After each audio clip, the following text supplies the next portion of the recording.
दोस्तों गर्मियों का मौसम चल रहा है और आप लोगों ने अधिकतर यही सुना होगा कि वजन और ताकत को बढ़ाने के लिए सर्दियों का समय ही सर्वश्रेष्ठ होता है, सबसे बेहतर होता है। उसी समय प्रयोग की गई वजन और ताकत को बढ़ाने वाली औषधियाँ लाभ प्रदान कर पाती है, पर ऐसा बिल्कुल नहीं है।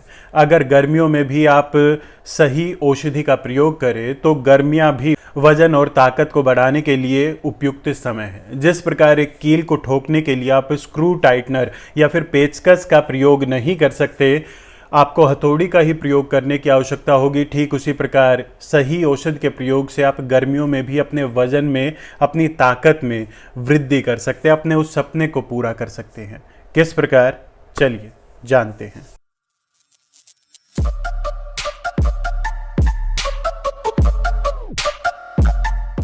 नमस्कार दोस्तों, मैं डॉक्टर रोबिन शर्मा आप सभी का स्वागत करता हूं। दोस्तों वीडियो में आगे बढ़ने से पहले आप सभी से एक छोटी सी मेरी रिक्वेस्ट रहेगी, वीडियो को लाइक करके ही आगे बढ़ें ताकि अधिक से अधिक लोगों तक हमारा ये वीडियो पहुंच पाए। आशा करता हूं आपने वीडियो को लाइक कर दिया होगा। चलिए अब वापस आते हैं अपने विषय के ऊपर। दोस्तों आज के इस वीडियो में मैं आपको वजन बढ़ाने का, अपनी ताकत में वृद्धि करने का एक आयुर्वेदिक नुस्खा तो बताऊंगा ही, बल्कि साथ ही साथ एक प्रकार का डाइट प्लान भी आपको देने का प्रयास करूंगा।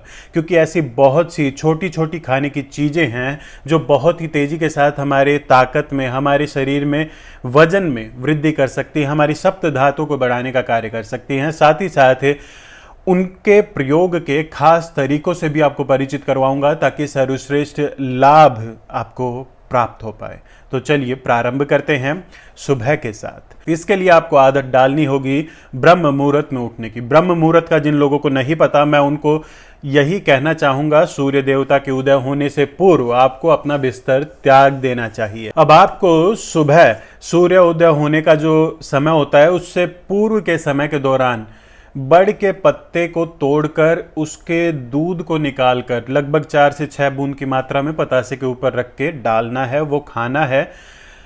ध्यान रखें यह कार्य आपको सुबह अंधेरे के समय ही करना होगा, तभी सर्वश्रेष्ठ लाभ आपको यह प्रदान कर पाएगा। अभी हाल फिलहाल में ही मुझे आप में से कुछ लोगों के फोन प्राप्त हुए थे जो मुझसे इसी नुस्खे के बारे में जिक्र कर रहे थे, मुझसे इस नुस्खे के बारे में विस्तार से जानने का प्रयास कर रहे थे और कह रहे थे कि हमने एक YouTube वीडियो में देखा कि सुबह 10 से 11 बजे के दौरान उनको यह प्रयोग करना चाहिए। तो दोस्तों यह सरासर गलत है। अगर आपको सर्वश्रेष्ठ लाभ प्राप्त करना है तो सुबह अंधेरे के समय ही आपको इस नुस्खे का प्रयोग करना चाहिए। ना केवल शारीरिक बल शक्ति में यह वृद्धि करने का कार्य करेगा, बल्कि अद्भुत रूप से वीर्य से संबंधित हर प्रकार की समस्याओं को भी दूर करने की अपने अंदर यह क्षमता रखता है। प्रमेय रोग, अर्थात की समस्या, स्वप्न दोष, शीघ्र पतन और बहुत हद तक तनाव की कमी जैसी समस्या को भी यह दूर कर सकता है। साथ ही साथ अद्भुत रूप से बलशाली, वीर्यवान आपको यह बनाने का कार्य करेगा। चलिए अब आते हैं इसके पश्चात क्या आपको क्या कार्य करना है उसके ऊपर। आपको नियमित तौर पर व्यायाम आदि का अभ्यास करना है और व्यायाम के पश्चात मल मूत्र आदि से निवृत्त हो, स्नान आदि से निवृत्त हो, आपको एक ऐसे शांत कमरे में जाकर किसी खाट या बेड के ऊपर लेट जाना है जहां ना तो बहुत ज्यादा गर्मी हो ना ही बहुत ज्यादा ठंड हो। अब आपको अपने सर को थोड़ा सा नीचे लटकाकर दोनों नासिकाओं में एक एक बूंद, आगे चलकर आप इसकी मात्रा को बढ़ा सकते हैं। प्रारंभ में एक एक बूंद की मात्रा में आपको गाय का शुद्ध देसी घी अपनी दोनों नासिकाओं में डालना है। ध्यान रखें कमरा बहुत अधिक गर्म ना हो, ना ही बहुत अधिक ठंडा हो। बहुत तेज पंखा, कूलर, एसी आप ऐसी अवस्था में ना चलाएं। 4 से 5 मिनट तक आपको उसी पोजीशन में रहना है और उसके पश्चात आधे घंटे तक आपको घर से बाहर नहीं निकलना है। घर से बाहर निकलने का मतलब आपको आसमान के नीचे नहीं जाना। इन चीज़ों का आप ध्यान रखिएगा, बहुत ही महत्व रखती हैं। छोटी छोटी बातें हैं पर बहुत ही अधिक महत्व रखती हैं। कोई नहीं बताएगा, वरना यहाँ YouTube पर आपको रात के समय लोग बाग नशे लेने की सलाह देते हैं, बिल्कुल गलत है। इस दौरान आपको एक चीज का और ध्यान रखना होगा, अगर वह नशे जो आपने लिया है वो आपके नाक से गले में आ जाता है तो उसे आपको निगलना नहीं है, उसे बल्कि बाहर आपको थूकना है।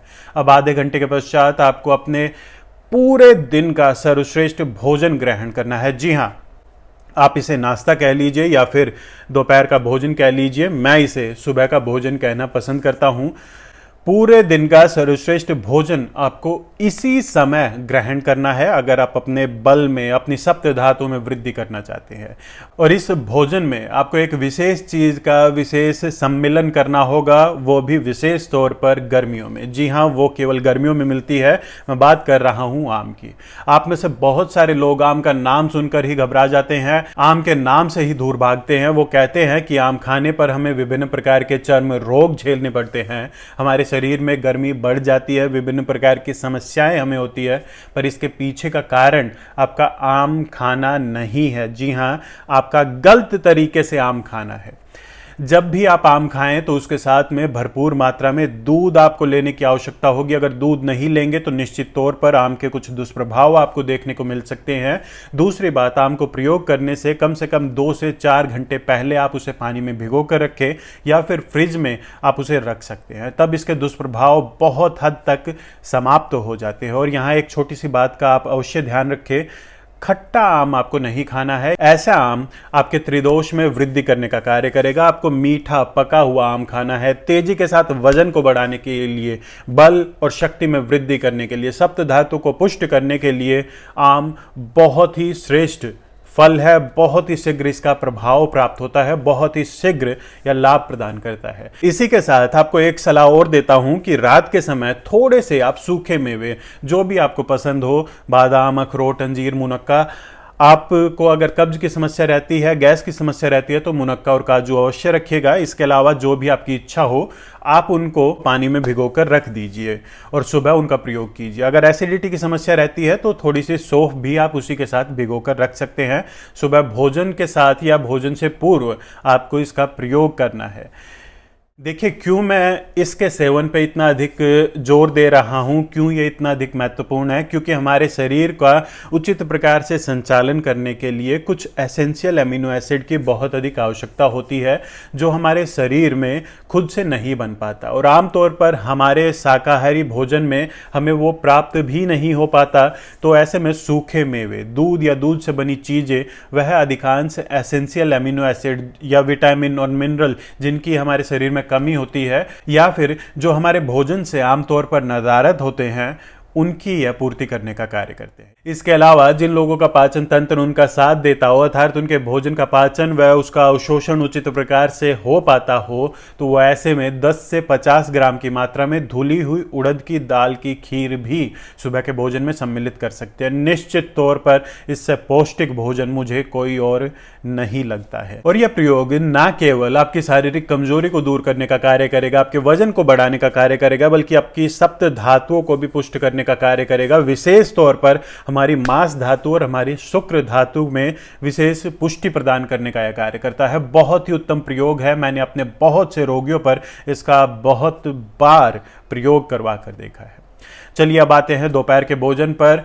दोपहर का भोजन आपको मध्यम रखना है, ना तो बहुत अधिक हल्का यह भोजन होना चाहिए, ना बहुत अधिक भारी आपको भोजन करना है। ताजी सब्जियां, फल, मिश्रित अनाज, दही, छाछ आदि आप दिन के भोजन में सम्मिलित कर सकते हैं। दोपहर के भोजन के लिए आपको कुछ अतिरिक्त प्रयास करने की आवश्यकता नहीं है। सामान्य रूप से भोजन आप ग्रहण करें, पर जैसा मैंने आपको बताया है, ना बहुत अधिक गरिष्ठ हो, ना बहुत अधिक हल्का हो। आपको इस बात का थोड़ा सा ध्यान रखना होगा। इसके बाद मैं आपको सीधे रात्रि के भोजन पर आने की सलाह दूंगा। क्यों दूंगा उसके बारे में भी आपको बताऊंगा, परंतु कई लोगों के लिए ऐसा संभव नहीं हो पाता, क्योंकि वो संध्या के समय कुछ हल्का फुल्का खाना पसंद करते हैं या उनकी मजबूरी होती है। तो ऐसे में जिनके लिए संभव ना हो, केवल उनके लिए थोड़ी सी मात्रा में प्रोटीन युक्त आहार जैसे चने, पनीर, या फिर जो मांसाहार का सेवन करते हैं, अंडे, मांस, मछली आदि का सूप बनाकर सेवन करें। सूप बनाकर मैं इसलिए कह रहा हूं क्योंकि उससे भोजन का पाचन काफ़ी अच्छी प्रकार से हो पाता है, उसमें सहायता मिलती है। और प्रोटीन जिसका सबसे देरी में पाचन संभव हो पाता है, आप इस माध्यम से उसका भी जल्दी पाचन कर पाएंगे, उसका उचित अवशोषण सुनिश्चित कर पाएंगे, और रात्रि का भोजन भी इसके चलते आपका प्रभावित नहीं होगा। इसके अलावा आप संध्या के समय फल आदि का सेवन भी कर सकते हैं। अब आते हैं रात्रि के भोजन पे। दरअसल मैं इसे रात्रि का भोजन ना कहकर रात्रि पूर्व का भोजन कहना अधिक पसंद करता हूं।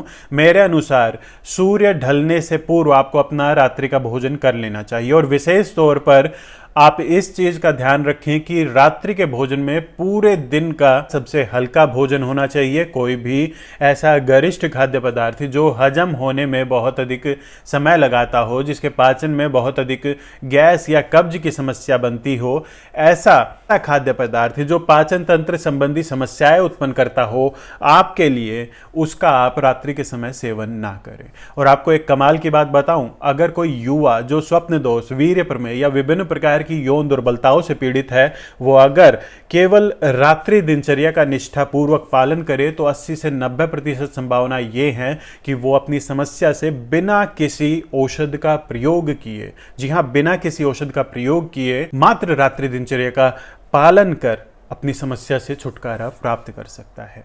चलिए अब आगे बढ़ते हैं।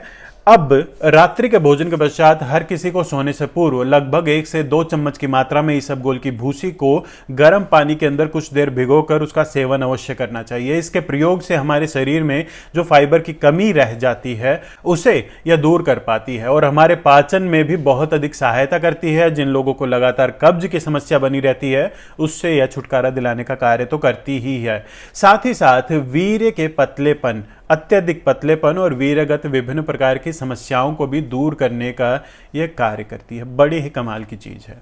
अब बात कर लेते हैं नुस्खे की, जिसका आप सभी इंतजार कर रहे होंगे। नुस्खा बड़ा ही साधारण है परंतु अद्भुत रूप से प्रभावशाली है। इसके लिए आपको आवश्यकता होगी मात्र 3 चीजों की।